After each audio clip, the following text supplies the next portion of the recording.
Shalom, my Hebrews and Shebrews. Oil-filled disciple here this morning. We're going to do this video in lieu of the video I made yesterday. When is my salvation?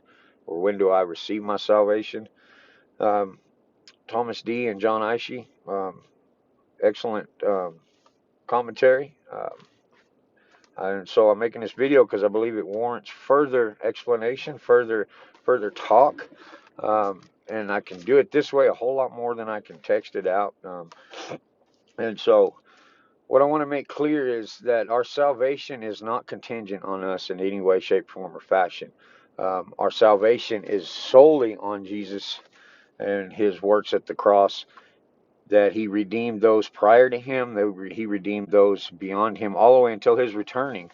And everything in this world is about Jesus and Jesus alone. We are, I hate to say byproducts, but our redemption is basically getting caught up in that. Our redemption is caught up in that act. When God created the earth in the beginning, Adam sinning in the garden didn't take him by surprise. Now, he didn't design it for Adam to fail neither. See, that's where the conundrum comes in, or the paradox comes in. It's working parts in God's plan. That's what we are. And so when I said, when do we receive our salvation yesterday, I need y'all to understand that God ordained us from the beginning of our salvation. Now, at what point in time? See, we've got this element of time that we have to live in and walk in order for us to understand our existence. Without time, we can't understand our relevance in this existence, in this order of things.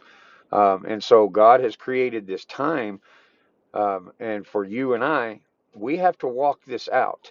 Now, we are not robots. We are not, what do they call those little figures in a video game? Anyway, see, this can get really deep and this can get really confusing if you do not look at it from the standpoint that God created everything so that Jesus could go to the cross and ascend to the right hand of the Father. That's the basic plan. Now we get to get caught up in that redemption. He created us because he loves us, and so I need y'all to understand that. Now, so why do I go and evangelize if this person that I'm going to evangelize to was already preordained from the beginning? Because God told me to. Because that's my part of the plan. That's the next guy's part of the plan. Does that make sense? I'm not trying to take away from salvation, redemption, the cross, who Christ is. Simply, if we look at God's overall plan, we can understand and realize his sovereignty is sovereign, and I have no part in that. I can't play no part in that other than I'm following according to the footsteps that he's led before me. Because see, here's the deal. If I could pick and choose whether I choose him or not, then his plan would always have to be altered according to my decisions, and that would give me the sovereignty in my life. And I cannot do that. We cannot do that. It's like the analogy I gave yesterday. If there's a kingdom and there's a king rule, well, this little landowner over here can't tell the king, well, you know what, I don't want a part of you, so therefore your rules don't apply to me. Where this other one goes, oh yeah, I want to be a part of you, and he picks the king, and the king's like, oh well, okay, thank you for picking me, and now you're going to live under my rule. No, we don't get to pick that. If a king's the king of a kingdom, he sets down the rules, and all those who abide in that kingdom are subject to his rules, regulations, decrees, and matters, whether they like it or not. And that's us humans. He created this earth. So therefore, it's his kingdom. You feel me? Does that make sense? And so I'm going to look at, let me coffee up here. We're going to look at Romans 8:28.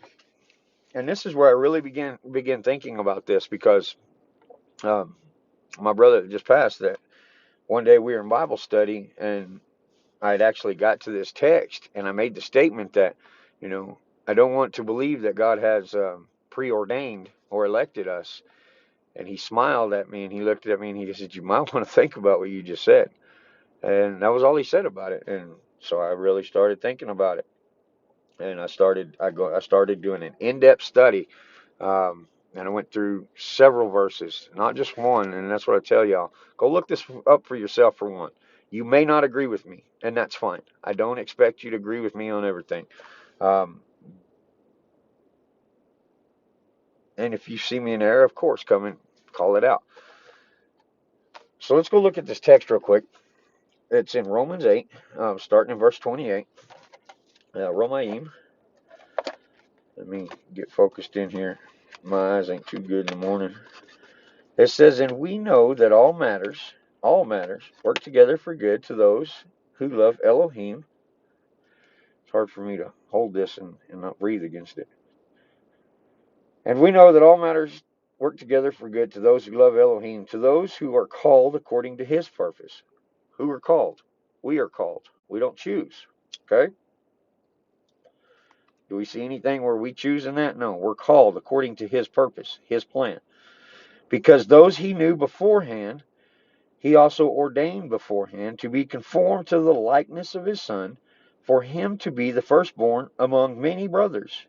That and whom he ordained beforehand." Beforehand is prognosco, foreknowledge of, foreknew. He knew us before. Before what? Before my birth? It's just, oh, he knew me 5 minutes before I was born. No, he knew me before he created the earth. "And whom he ordained beforehand, these he also called. Whom he called, these he also declared right." That's sanctified in the King James. "And whom he declared right," or sanctified, "these he also esteemed," or glorified.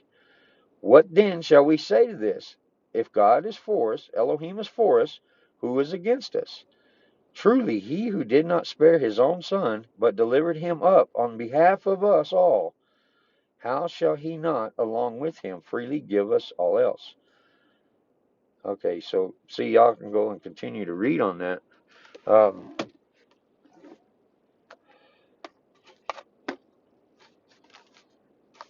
Those he knew beforehand. Let me get the camera back around.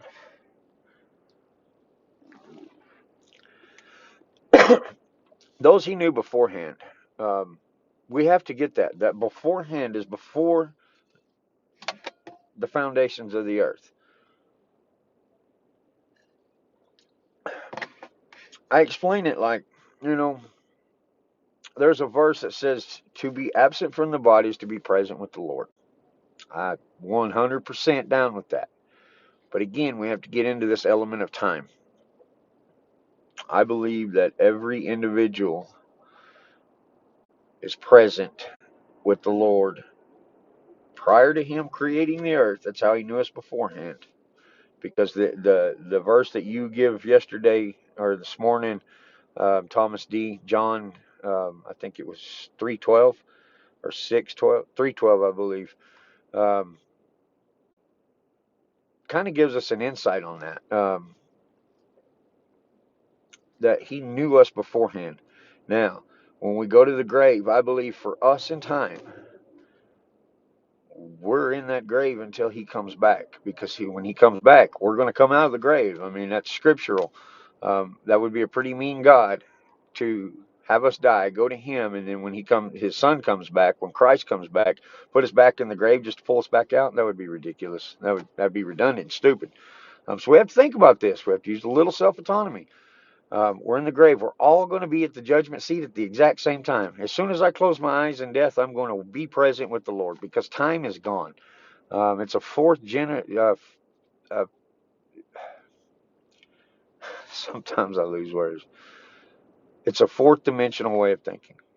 We have to remove the element of time if we're going to understand God. Peter tells us this. Let's go find Peter and what he says there.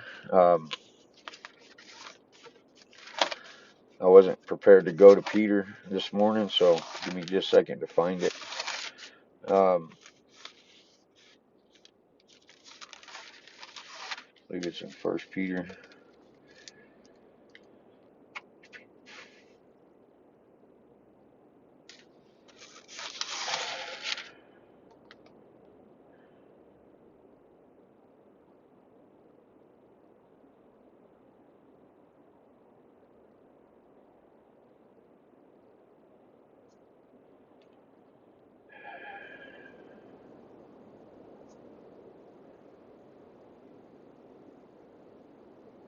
Let's look at this verse real quick.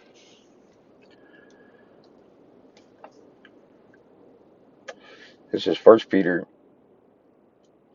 chapter 1, verse 18. Knowing that you were redeemed from your futile behavior, inherited from your fathers, not with what is corruptible, silver or gold, but what is precious, with the precious blood of Messiah, as the Lamb unblemished and spotless. Okay, we foreknown indeed before the foundation of the world, but manifested in these last times for your sake,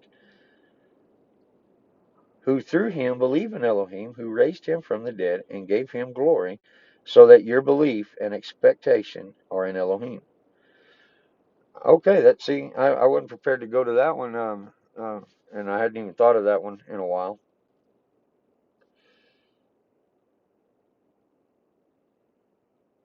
See, all these verses tell us that God knew us beforehand.